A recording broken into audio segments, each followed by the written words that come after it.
তথ্য যাচাই। শেখ হাসিনা এখনও বাংলাদেশের প্রধানমন্ত্রী। বিভিন্ন সামাজিক যোগাযোগ মাধ্যমে যুক্তরাষ্ট্রের নবনির্বাচিত প্রেসিডেন্ট ডোনাল্ড ট্রাম্পের নামে ছড়িয়ে পড়া এই কথাটি সত্য নয়। হাসিনাকে নিয়ে এ ধরনের কোনো কথা বলেননি ট্রাম্প। গতকাল বুধবার এক ফ্যাক্ট চেক প্রতিবেদনে এই তথ্য জানায় বার্তা সংস্থা এএফপি। সংস্থাটির খবর অনুযায়ী সামাজিক যোগাযোগ মাধ্যমে ছড়িয়েছে যে সম্প্রতি এক সাক্ষাৎকারে ডোনাল্ড ট্রাম্প বলেন শেখ হাসিনা এখনও বাংলাদেশের প্রধানমন্ত্রী, কিন্তু এই সাক্ষাৎকারে এমন কোনো কথা বলেননি তিনি। এমনকি বাংলাদেশ সঙ্গে একটি কথা উচ্চারণ করেনি যুক্তরাষ্ট্রের হবু এই প্রেসিডেন্ট। এএফপি বলেছে, একটি বিপ্লবের মধ্য দিয়ে বাংলাদেশের সাবেক স্বৈরাচার শেখ হাসিনা সরকারকে উৎখাতের কয়েক মাস পর সামাজিক মাধ্যমে একটি পোস্টে মিথ্যা দাবি করা হয়েছে যে যুক্তরাষ্ট্রের নবনির্বাচিত প্রেসিডেন্ট ট্রাম্প এক পডকাস্ট সাক্ষাৎকারে বলেছেন যেহেতু শেখ হাসিনা পদত্যাগ করেনি তাই তিনি এখনো বাংলাদেশের প্রধানমন্ত্রী।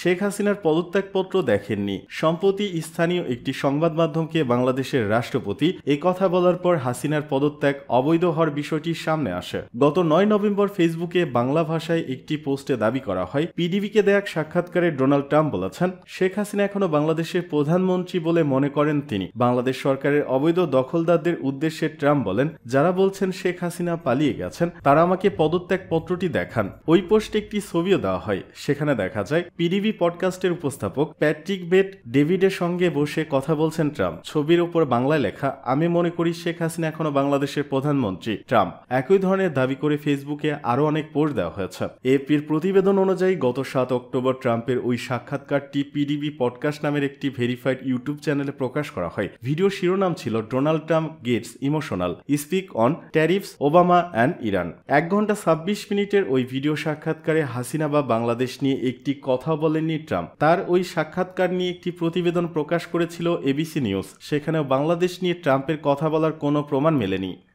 এদিকে সাবেক এমপি শাহজাহান ওমর গ্রেপ্তার। ঝালকাঠি 1 আসনের সাবেক এমপি শাহজাহান ওমরকে গ্রেপ্তার করা হয়েছে। আজ বৃহস্পতিবার সকালে তাকে গ্রেপ্তার দেখায় রাজাপুর থানা পুলিশ। এদিকে গ্রেপ্তারের বিষয়টি নিশ্চিত করেছেন রাজাপুর থানার ভারপ্রাপ্ত কর্মকর্তা ওসি ইসমাইল হোসেন। এর আগে এদিন বৃহস্পতিবার সকাল 9টার দিকে নিজ এলাকা উপজেলার উত্তর পিংড়ি যাওয়ার পথে তার উপর হামলার ঘটনা ঘটে। এ সময় তার গাড়ি ভাঙচুর করা হয়। এতে শাহজাহান ওমর ও তার গাড়ি চালক আহত হয়েছেন। শাহজাহান ওমরের সফর সঙ্গী বাবুল মৃধা রিপন জানান, 5 আগস্টের পর তিনি বৃহস্পতিবার নিজ এলাকায় আসার পথে কয়েকজন যুবক তার গাড়িতে হামলা করে। এ সময় গাড়ির গ্লাস ভেঙে শাহজাহান ওমরের হাতে পড়ে রক্তাক্ত হন।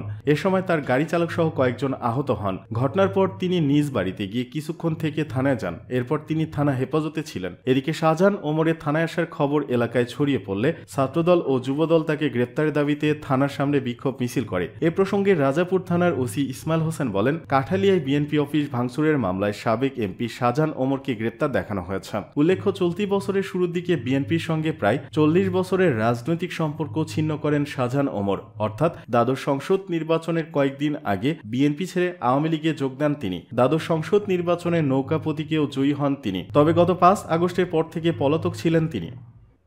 জামিন পেলেন সাংবাদিক শফিক রেহমান।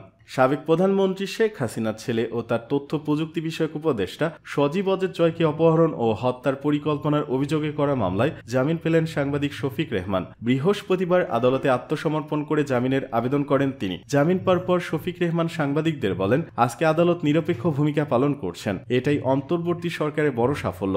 যে সকল রাজনৈতিক নেতাকর্মী জেলে আছেন, যাদের নামে রাজনৈতিক মামলা আছে, তা এক ঘোষণায় বাতিল করুন। তিনি বলেন, ডক্টর ইউনূস ভালো কাজ করছেন। তিনি দেশে টাকা আনছেন।